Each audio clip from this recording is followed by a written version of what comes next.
இன்றைக்கி வந்து கருவாடு தொக்கு செய்ய போகிறேன். அது எப்படின்னு பாருங்கள். காஞ்ச மிளகாயை வந்து ஊற வச்சுக்கணும் தண்ணியில். மிளகாத்தூள்லாம் போடக்கூடாது. காஞ்ச மிளகாய் ஊற வச்சு அம்மியில் அரைச்சிருக்கேன். அம்மியில் அரைச்சா தான் டேஸ்ட் நல்லாயிருக்கும். அம்மியில் அரைச்சி காஞ்ச மிளகாய், பூண்டு, சின்ன வெங்காயம் அரைச்சி இந்த வச்சுருக்கிறேன். தேவையான பொருள்: பச்சை மிளகாய், கொஞ்சம் வெங்காயம், பூண்டு, தக்காளி, கருவாடு, முட்டை, கொஞ்சோண்டு புளி ஊற வச்சுருக்கேன். இப்போ கடாயில் வந்து எண்ணெய் ஊற்றிருக்கிறேன்.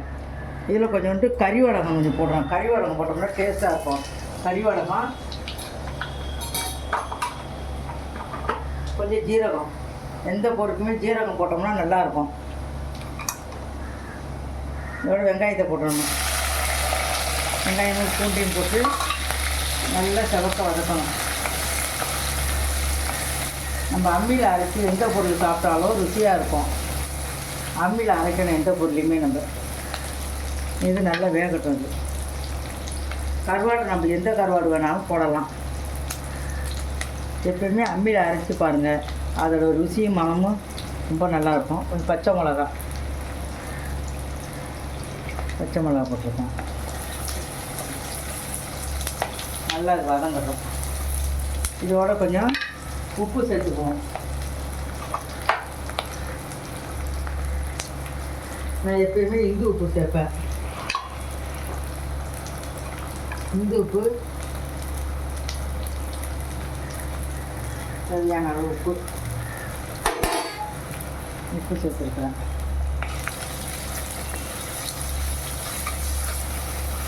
நல்லா வேகட்டும்.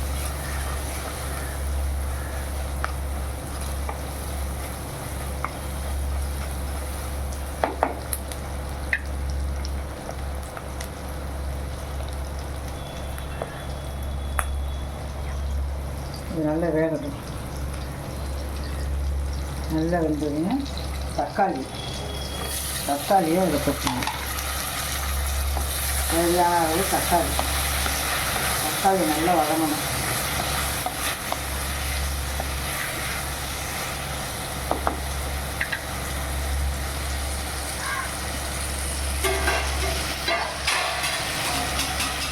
கொஞ்சம் மூடி போட்டுப்போம்.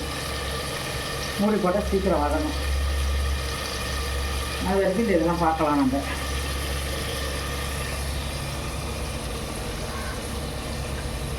இதே மாதிரி கூட மீன் குழம்பு கூட நீங்கள் வைக்கலாம். அரைச்சி காஞ்ச மிளகாய் ஊற வச்சு அரைச்சிங்கன்னா மீன் குழம்பு வச்சா கூட ரொம்ப ருசியாக இருக்கும். எப்பயுமே அம்மியில் அரைச்சி வைக்கிற பொருளே ரொம்ப நம்மளுக்கு வந்து டேஸ்ட்டு கொடுக்கும். உடம்புக்கும் நல்லது நம்மளுக்கு. இது நல்லா இப்போ வேகட்டும். நல்லா வேகிற வரைக்கும் நல்லா கிண்டி விடுவோம். உப்பு போட்டதுனால கொஞ்சம் நல்லா சீக்கிரம் வேகும்.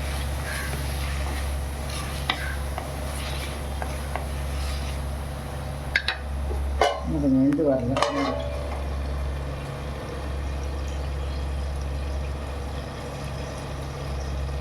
இதில் கொஞ்சோண்டு புளி ஊற வச்சுருக்கேன்.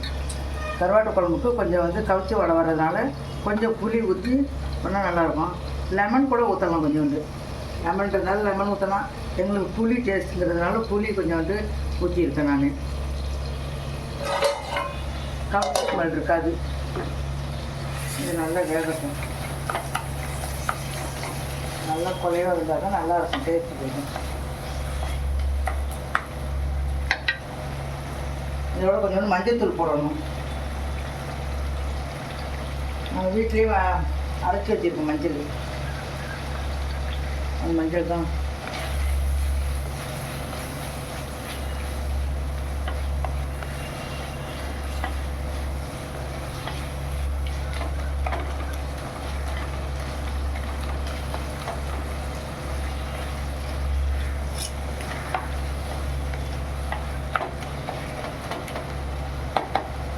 இதோட அரைச்சி வச்சுருக்கோம்ல மிளகாய் 1-2 அரைச்சி வச்சுக்கணும். ரொம்ப வந்து நைஸாக அரைக்கக்கூடாது, குலைவாக அரைக்கணும். இதை அதில் ஊற்றிடணும். பச்சை வாடை போகிற வரைக்கும் நல்லா வேகட்டும்.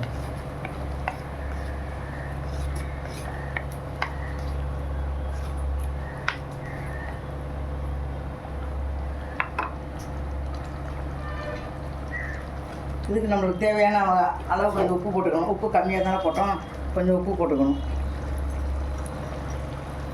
கொஞ்சம் தேவையான அளவு.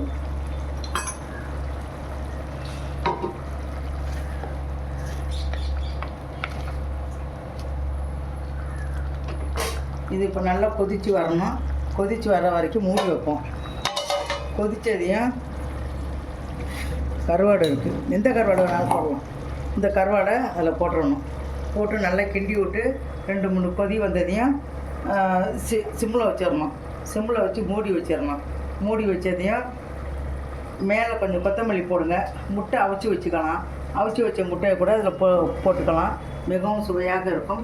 நாங்கள் போடுற வீடியோலாம் மறக்காமல் பாருங்கள், கமெண்ட் பண்ணுங்கள், ஷேர் பண்ணுங்கள், லைக் பண்ணுங்கள்.